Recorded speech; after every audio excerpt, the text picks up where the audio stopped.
When I saw Goon way back at the start of 2012, it really left a bad taste in my mouth. There was something about the movie that just put me off, and it's been such a long time in watching it, and it's a movie I never thought I would watch again.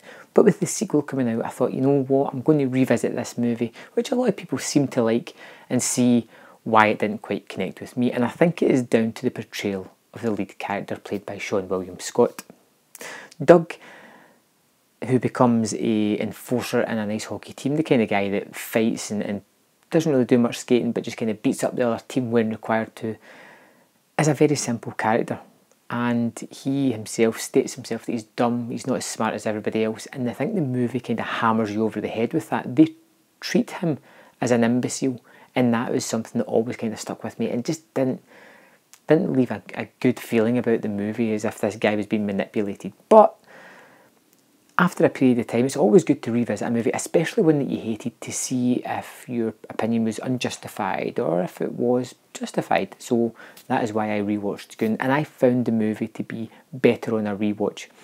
I still think it simplifies Doug a little bit too much, and it kind of makes fun at him rather than with him, which isn't great in my opinion for the lead character. But I seen a little bit of a different angle this time. Doug is a person who's looking to fit into this world. He doesn't really know his place. He doesn't have a great skill set. He is loyal, he is honest, and he is good with his fists. But he doesn't like hurting people.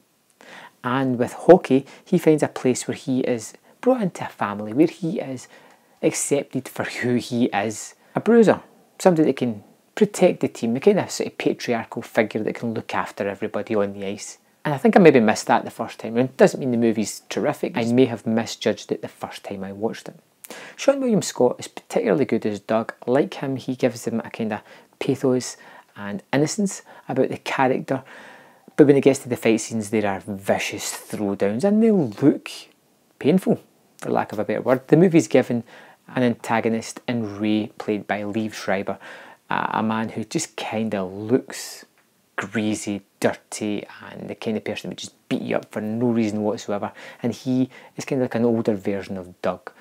A little bit more smarter, a little bit more wry and wily, and definitely just as good with his fists. And the movie kind of comes together with these old and new having one hell of a fist fight. Along the way throughout the movie, Doug kind of settles into this team. He meets a girl played by Alison Pill, and they begin a relationship. But again, it's all down to Doug's innocence, his lack of understanding of how certain situations should work and how they are working, his inability to sort of process some of these ideas. Again, left that little bit of bad taste in my mouth with this movie. I wish I could enjoy it more.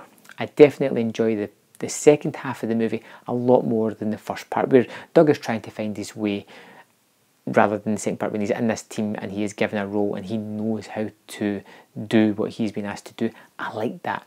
The ice skating scenes are pretty good. I was sort of buying into the storyline. I wanted to see Doug come out on top. And yeah, it wasn't as bad as I thought it was, or I remembered it to be. In fact, I gave it 2.5 out of 5. That's a middle range score, but previously I'd gave it 1. So it has come up a bit. I may get back to this, I don't know. I'm kind of a little bit more optimistic about Goon, Last of the Enforcers now, but we'll see how that goes when I get to see that very soon. Have you seen Goon? Do you like it? Is it your kind of movie? What did you think about Doug's character? I'm curious about your opinion the first time you watched it. Let me know in the comment box your thoughts, and I will see you next time on Man vs Film.